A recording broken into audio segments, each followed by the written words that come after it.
Hi there, Kim Evans here. I hope this video message reaches you well and that you and your family are staying safe out there. Today I have an important message I'd like to share with you on how to survive this coronavirus pandemic financially.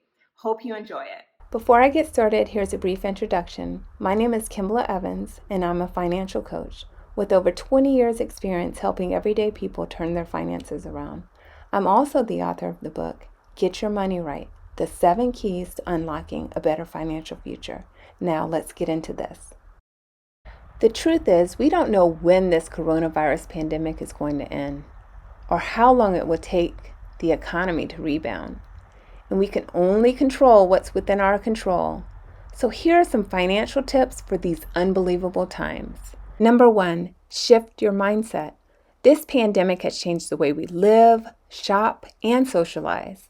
We may need to rethink how we handle our finances too, and shift our mindset into survival mode, especially given the current economic climate. With 30 million Americans losing their jobs during this pandemic, just think about that number, 30 million. And last week, a Gallup poll showed 25% of employed Americans think they may lose their jobs or be laid off within the next year. The reality is that some companies are laying off workers or having to cut pay. That's why you have to do your best at work and hope that you're not impacted. Being in survival mode means you plan for the best but prepare for the worst. To do this, you need to take a closer look at your lifestyle and find ways to be more conservative and simplify. For example, you may want to save more money on your utility bills. You might not believe this, but little changes like turning off the light when you leave a room, adjusting your thermostat, and not going to bed with the TV on could save you $20 a month. Number 2, use your money wisely. This may sound like a no-brainer, but sometimes people just spend money mindlessly. Now's the time to prioritize your needs over wants and to find out where's your money going. A budget is a great tool to help you manage your money better and cut expenses. If you don't have a budget, take a look online and you'll discover how easy it is to create one. Speaking of money, what about those stimulus checks? Some people are using them to pay rent, bills, and other essentials. A few people called me for advice on how to spend their stimulus money. They thought about paying down high-interest credit cards. And I must admit that I usually recommend paying off debt because that's how you can build wealth. But times have changed and now we're in survival mode. So paying down your credit cards may not be the right answer. I asked them to think about it like this. What if you lost your job? Would you be okay financially? Number 3, emergency savings. Did you know that before this pandemic, 40% of Americans didn't have enough money to cover a $400 unexpected expense? This is why you need to have an emergency savings account. It gives you more financial security should something happen. I recommend that you fund an emergency savings account with at least 6 months of your living expenses.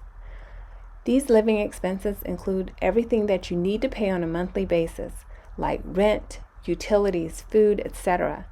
Saving up to 12 months would be even better. So if you don't have to spend your stimulus check on essentials, I'd encourage you to save it. Number 4, pay bills on time and manage your credit. Try to limit your purchases to what you need. It's also important to pay your bills on time because payment history is one of the biggest factors in your credit score. Having good credit makes it easier for you to get a loan, should you need one. If you're having problems paying bills, then prioritize your essentials and secure debt like home and car first. I'll talk a little bit more about this in the next tip. Since there are so many people who have lost their jobs or had a negative impact to their incomes, please know that you're not alone. Many people are getting creative about bringing in more income. They are joining the gig workforce to deliver food, becoming online tutors, or selling new products and services, such as masks, art, and home-cooked meals. Beware of scams, cures, tests, big financial promises. If it sounds too good to be true, it usually is. Be careful about giving your personal information out to anyone by phone, email, text, or online. Sadly, scammers are trying to use a lot of different tactics to take advantage of you during this pandemic. You have to protect yourself. Credit reporting companies understand this environment. That's why they are now offering you a free copy of your credit report online every week. For more details on this, please visit annualcreditreport.com. And last but not least, number 5, ask for help. If you've experienced a job loss or your family income has been impacted because of this pandemic, reach out to your lenders and creditors to explain your financial situation. Many businesses are willing to help you. Congress passed the CARES Act to provide additional relief. This improved unemployment benefits, where now self-employed, gig, and part-time workers are covered. You can also receive an additional $600 a week in benefits through July 31st, 2020. And unemployment benefits have been extended up to 39 weeks. Plus, if you have any federal student loans, you don't have to make a payment until September 30th, 2020. And no interest will accrue on those student loans from March 13th through September 30th, 2020.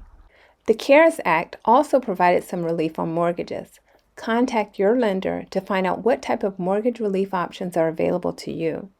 You may be able to qualify for forbearance and get your mortgage payments reduced or paused for up to 180 days or more. And keep in mind that some states have halted evictions due to this pandemic also. If you can't pay your credit cards, contact the company and ask for their hardship department. Then explain your financial situation. They may be able to help you. You never know what they can do until you ask. I hope you found this information beneficial. I know it can be tough, but we'll get through this. Let's hope for a better tomorrow together. It will come. Well, that's all for now. Thank you so much for watching. If you like what you saw, please like the video and share it with others. And remember to keep thinking and living rich. And stay safe out there too.